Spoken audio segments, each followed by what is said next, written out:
Breakfast is the most important meal of the day. അല്ലെങ്കിൽ breakfast ഒരിക്കലും skip ചെയ്യരുത് എന്ന് നമ്മളറിയാതെ നമ്മളെ പഠിപ്പിച്ചിട്ടുള്ള ഒരു കാര്യമാണ്. ഇത് ഒരു കമ്പനിയുടെ മാർക്കറ്റിംഗ് തന്ത്രം മാത്രമാണ്. 1920-കളിൽ കെലോഗ്സ് എന്ന കമ്പനി നടത്തിയ ഒരു മാർക്കറ്റിംഗ് ക്യാമ്പയിൻ്റെ ഭാഗമായിട്ട് eat breakfast like A king എന്നും ബ്രേക്ക്ഫാസ്റ്റ് ഒരിക്കലും സ്കിപ്പ് ചെയ്തതെന്നും വളരെ വൈഡായിട്ട് പ്രചരിപ്പിച്ചു. ഇതിൻ്റെ ആഫ്റ്റർ എഫക്ട്സ് ഒരു ജനറേഷനിൽ തന്നെ കാണാമായിരുന്നു. ആക്ച്വലി നമ്മുടെ ഫോർഫാദേഴ്സ് എങ്ങനെയാണ് ഉണ്ടായിരുന്നത്? അവർ ബ്രേക്ക്ഫാസ്റ്റ് കഴിക്കുമായിരുന്നു? ഒരിക്കലും ഇല്ല. അവർ കാട്ടിലോ അല്ലെങ്കിൽ പാടത്തോ ഒക്കെ പോയിട്ട് ജോലി ചെയ്യുന്ന ആൾക്കാരായിരിക്കും.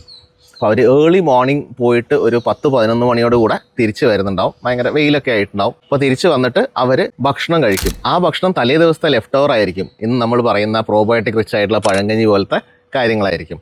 അത് കഴിഞ്ഞ് റെസ്റ്റ് എടുത്ത് ഈവനിങ് വെയിലൊന്ന് കുറയുമ്പോൾ പിന്നെയും പണിക്ക് പോയിട്ട് തിരിച്ച് വന്ന് ഇരുട്ടാവുന്നതിന് മുന്നേ ഉണ്ടാക്കുന്ന ഭക്ഷണം കഞ്ഞിയോ അതുപോലത്തെ എന്തെങ്കിലുമൊക്കെ ആയിരിക്കും കഴിക്കണ്ടാവുക. ഇരുട്ടുന്നതിന് മുന്നേ അവർ ഭക്ഷണം തീർക്കും. 2 മീൽ മാത്രമേ പണ്ടുള്ളവർ കഴിച്ചിരുന്നുള്ളൂ. And it is very much okay. ഈ രീതികളൊക്കെ എന്ന് മുതലാണ് മാറിയത്? ഇത്തരം കമ്പനികളുടെ മാർക്കറ്റിംഗ് സ്ട്രാറ്റജിയുടെ ഭാഗമായിട്ട് നമ്മൾ ഇന്ന് 3-5 മീലുമാണ് വളരെ ലാവിഷായിട്ട് കഴിച്ചുകൊണ്ടിരിക്കുന്നത്. പക്ഷേ അന്നത്തെ പോലെ വെളിയിൽ പോയി പണിയൊന്നും ചെയ്യാതെ AC മുറിക്കകത്തിരുന്നിട്ട് ഡെസ്ക് ജോബ് ചെയ്തിട്ടാണ് ചെയ്യുന്നതെന്ന് മാത്രം. ഇങ്ങനെയാണെങ്കിൽ ബ്രേക്ക്ഫാസ്റ്റ് പെട്ടെന്ന് സ്റ്റോപ്പ് ചെയ്യണമെന്നാണോ? അല്ല. വളരെ പതുക്കെ ചെറിയ മാറ്റങ്ങളിലൂടെ നമുക്ക് ബ്രേക്ക്ഫാസ്റ്റ് സ്കിപ്പ് ചെയ്യാം. Ulcer, diabetes, gut related issues ഇതുപോലത്തെ അസുഖങ്ങൾ അല്ലെങ്കിൽ എന്തെങ്കിലും മെഡിക്കൽ കണ്ടീഷൻസ് ഉള്ള ആൾക്കാർ ഡെഫിനറ്റ് ആയിട്ട് ഡോക്ടറുടെ അഭിപ്രായം തേടണം. ആർക്കാണ് 3 മീൽ നിർബന്ധമായിട്ടും കഴിക്കേണ്ടത്? കുട്ടികൾ, പ്രഗ്നന്റ് വുമൺ, ലാക്ടേറ്റിംഗ് മദർ ഇങ്ങനെയുള്ളവർ നിർബന്ധമായിട്ട് 3 മീൽ കഴിക്കണം. Follow us for more such informative contents.